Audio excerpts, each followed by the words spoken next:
5 seconds.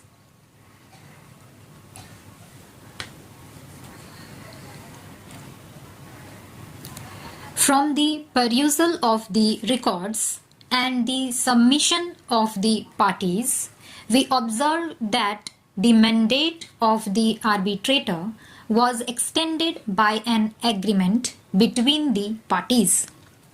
Thus, it can be construed that the parties had not agreed to the extension of the mandate of the arbitrator, failing which the mandate was automatically terminated.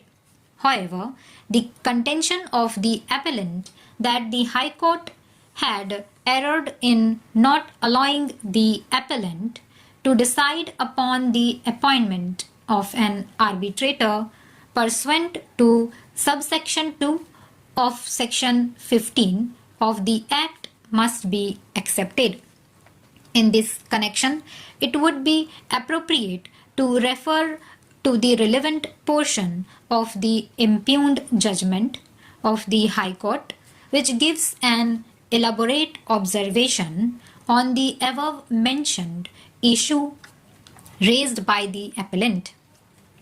Arbitration is an informal, quick and easy alternative mode of adjudication of disputes by agreement of the parties. This court clause was invoked way back in May 1996, and almost 10 years have expired since then. The appointment of successive arbitrator by the chairman cum managing director of the respondent has only resulted in delay.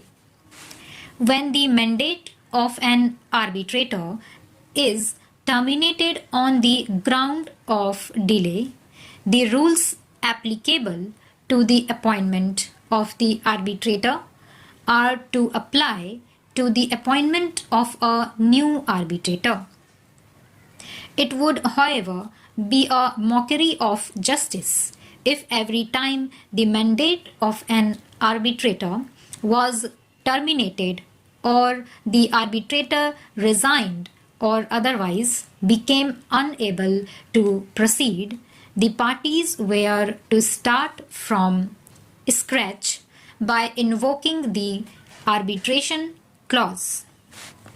Once the mandate of the arbitrator terminates, the person required to appoint arbitrator is required to fill up the vacancy with utmost expedition, failing which the provision of section 11(6) of the 1996 Act would be attracted.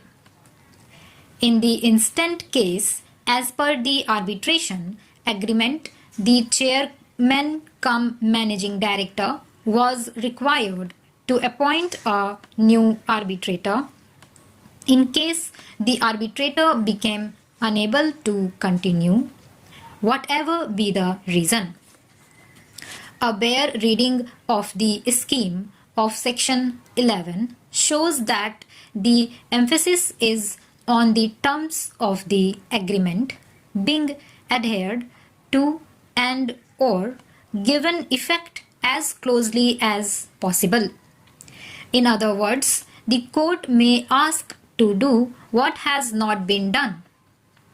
The court must first ensure that the remedies provided for are exhausted. It is not mandatory for the Chief Justice to appoint the arbitrator.